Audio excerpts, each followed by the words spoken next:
He impregnated his teenage sister. A sentence that echoes through the dark mountains of Tennessee, carrying decades of silence and shame.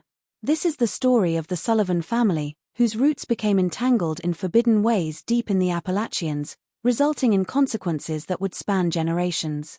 The year was 1967. While America was consumed by freedom movements and the Vietnam War dominated the headlines, a completely different world existed in the isolated mountains of eastern Tennessee. In a remote community known as the Valley of Shadows, the Sullivan family lived largely disconnected from modern society. Thomas Sullivan, the 48-year-old patriarch, had built a life away from prying eyes. His wife had passed away 5 years prior. He was raising his 4 children alone in a rudimentary cabin: Elijah, the eldest at 19, Margaret, 16, Sarah, 13, and the youngest, Timothy, just 9 years old. To the local community, the Sullivans were just another poor family fighting for survival against the harsh difficulties of mountain life. This isolation was no accident. For 3 generations, the Sullivans had deliberately pulled away from the outside world.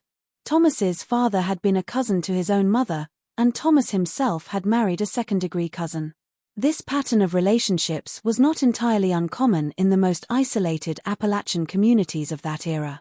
The first signs that something disturbing was happening within the Sullivan home emerged when Margaret, at 16, began to miss classes at the small schoolhouse.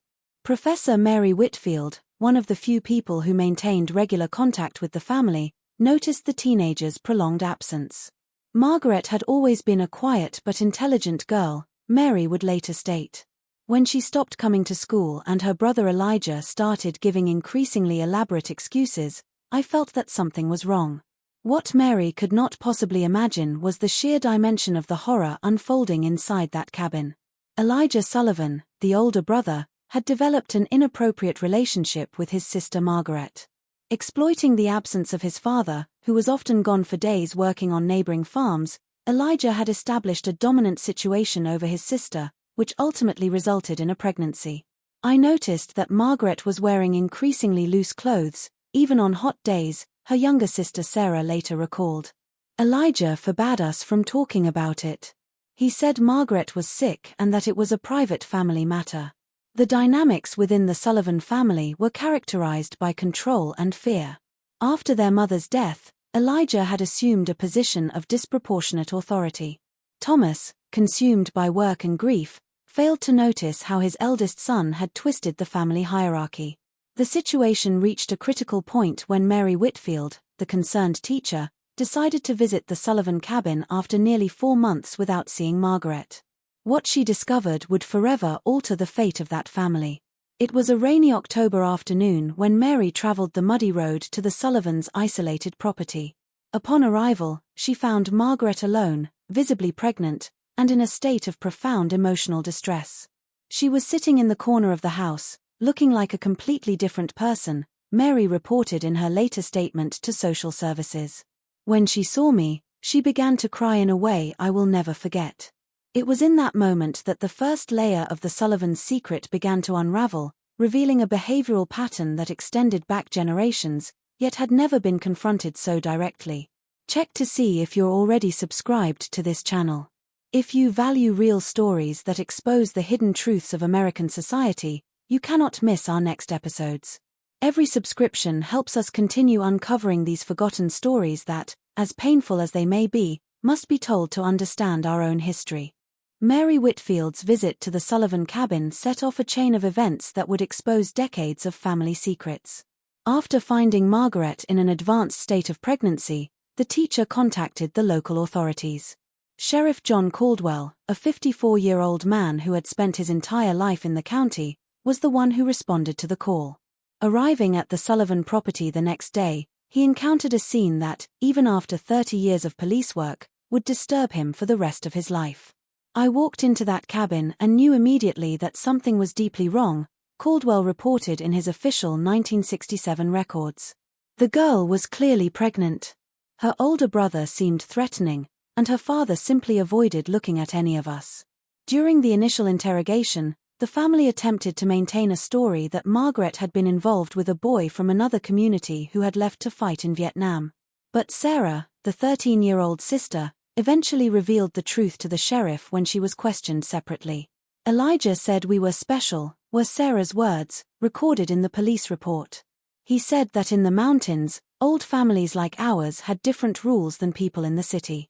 What followed was an investigation that uncovered not only the improper relationship between Elijah and Margaret, but a disturbing generational pattern. The Sullivan family records, when finally examined, showed a lineage marked by unions between close cousins for at least 4 generations.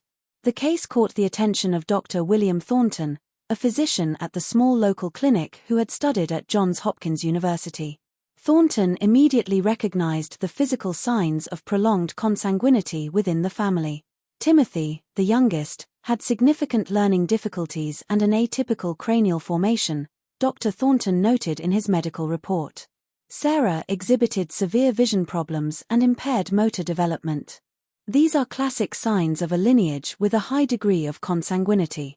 Elijah Sullivan was arrested and formally charged, but the 1967 judiciary in rural, conservative Tennessee was poorly equipped to handle such a complex case. Authorities debated whether to treat it as a conventional crime or as the result of isolated cultural practices that demanded a different approach. In the weeks that followed, local social services, which were extremely limited at the time, tried to support Margaret. The 16-year-old was now in her 7th month of pregnancy, confused and traumatized. She didn't fully comprehend what had happened to her, explained Elizabeth Morrow, the social worker assigned to the case. Margaret grew up in a separate world, where the normal rules of society did not apply. The story of the Sullivans began to spread throughout the region, first as whispers, and then as a disturbing case study of what could happen in isolated communities. For locals, the situation provoked a mixture of horror and a reluctant recognition that there were mountain families who lived by their own rules. The investigation revealed even more disturbing details about the family dynamics. Thomas Sullivan, the father, had been raised under similar circumstances.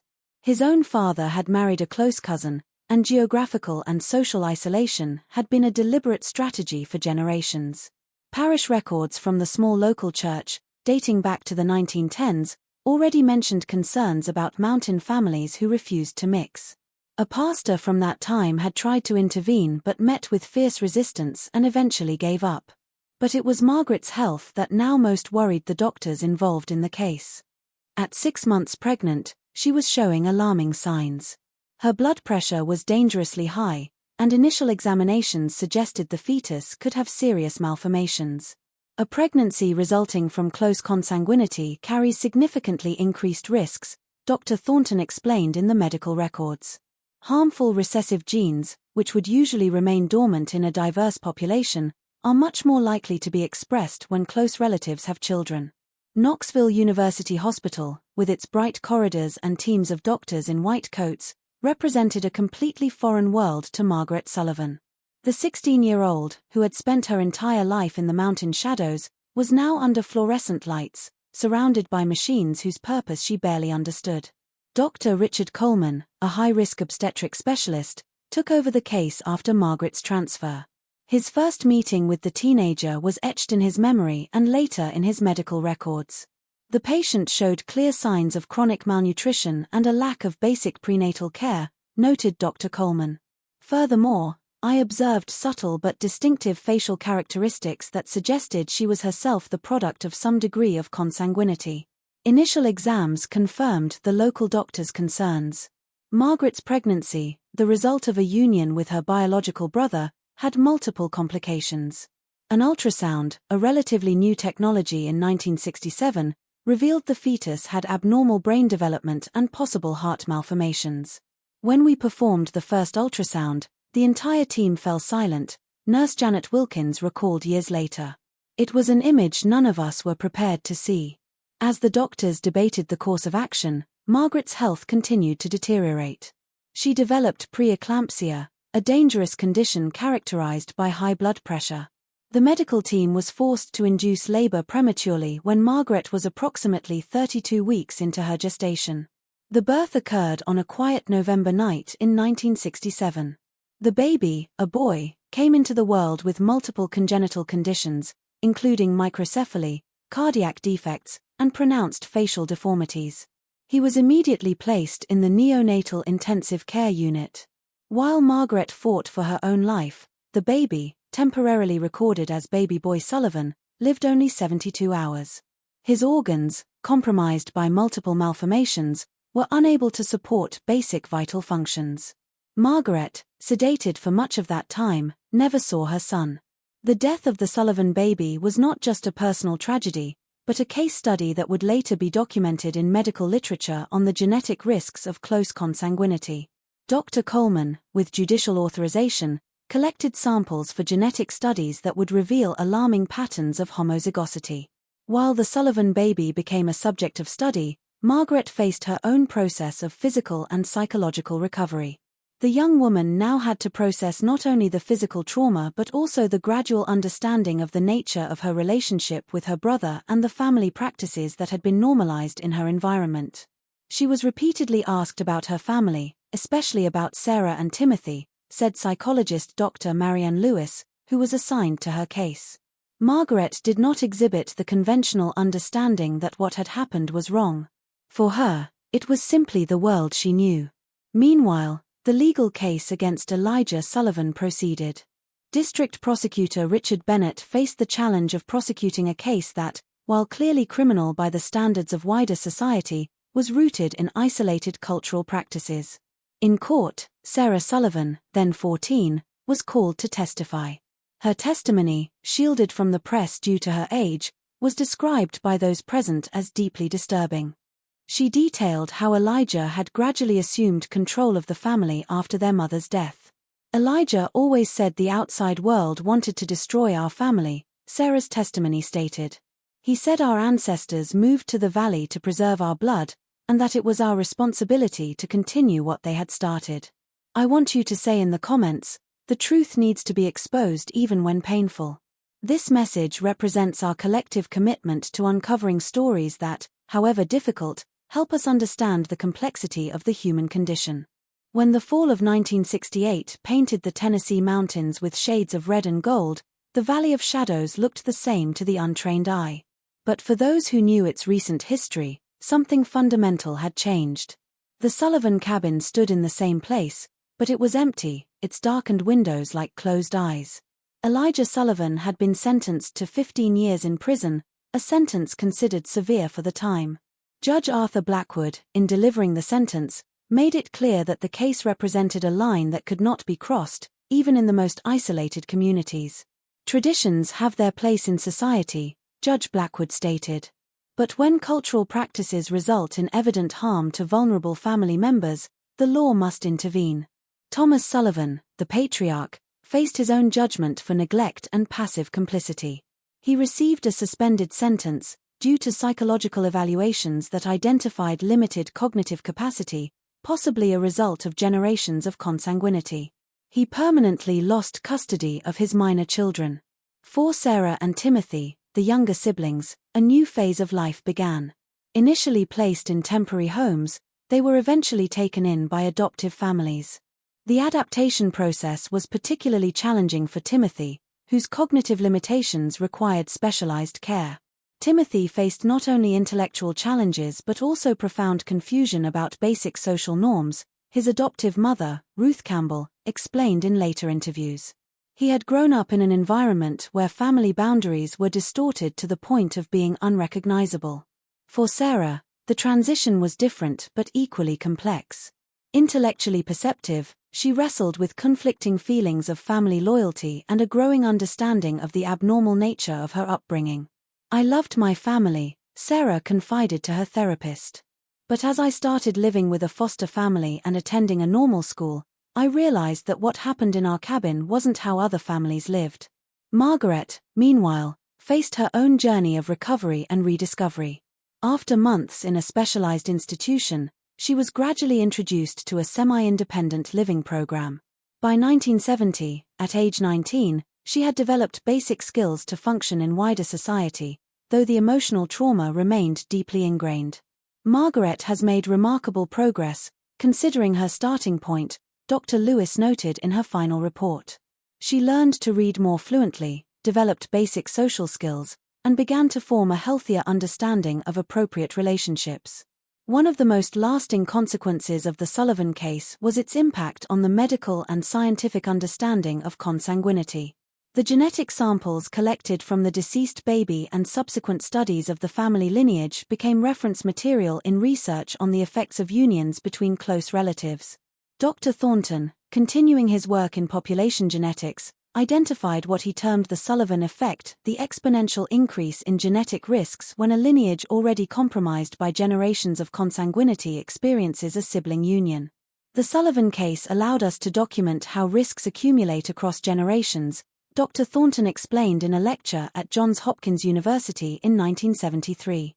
Each generation of close-kin mating increases homozygosity, the presence of identical genes inherited from both parents.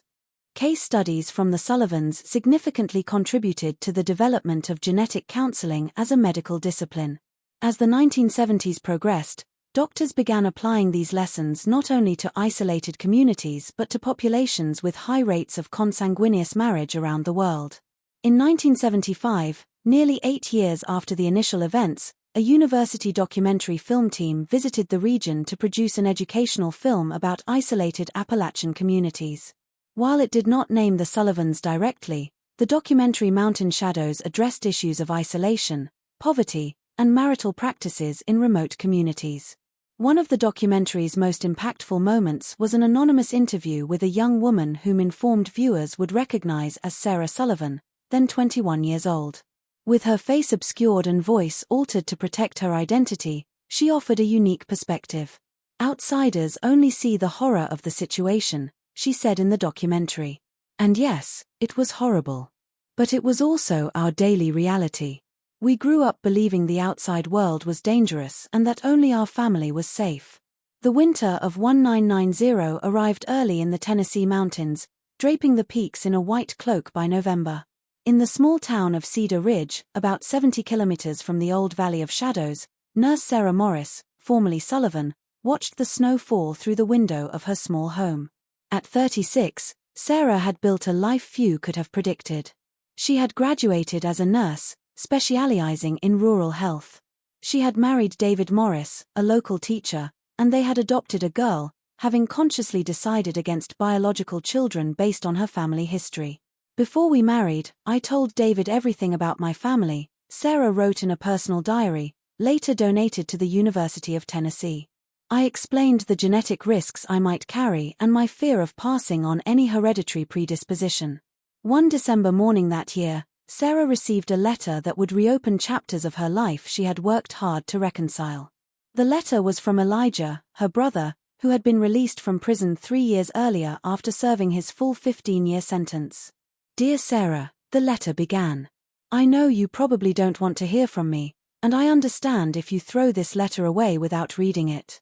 But if you are reading this, I want you to know I have spent the last 20 years trying to understand what I did and why I did it." For Sarah, the letter represented a collision between her carefully compartmentalized past and the life she had built. For years, she had balanced 2 identities: Sarah Morris, the respected community nurse, and Sarah Sullivan, the survivor of a family marked by practices society considered abominable. After days of deliberation, Sarah decided to respond to Elijah's letter, beginning a cautious correspondence that would eventually lead to a supervised meeting in 1991. This reunion, facilitated by a specialized family therapist, marked a significant moment not only for the Sullivan siblings but for the professionals who had followed the case for decades. Margaret Sullivan had followed a different path.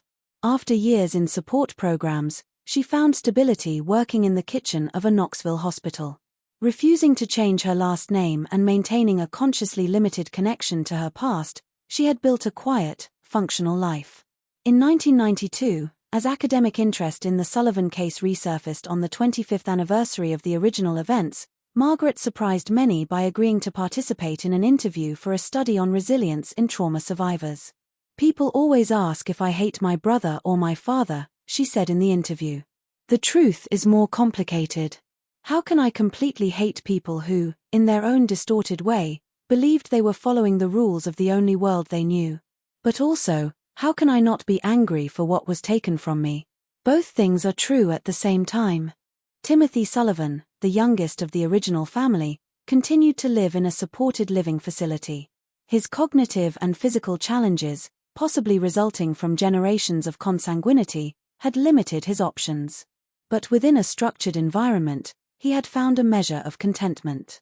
The scientific and medical impact of the Sullivan case continued to evolve with advances in genetics. In the 1990s, with the development of more sophisticated genetic analysis and the Human Genome Project, researchers revisited the preserved samples and case data.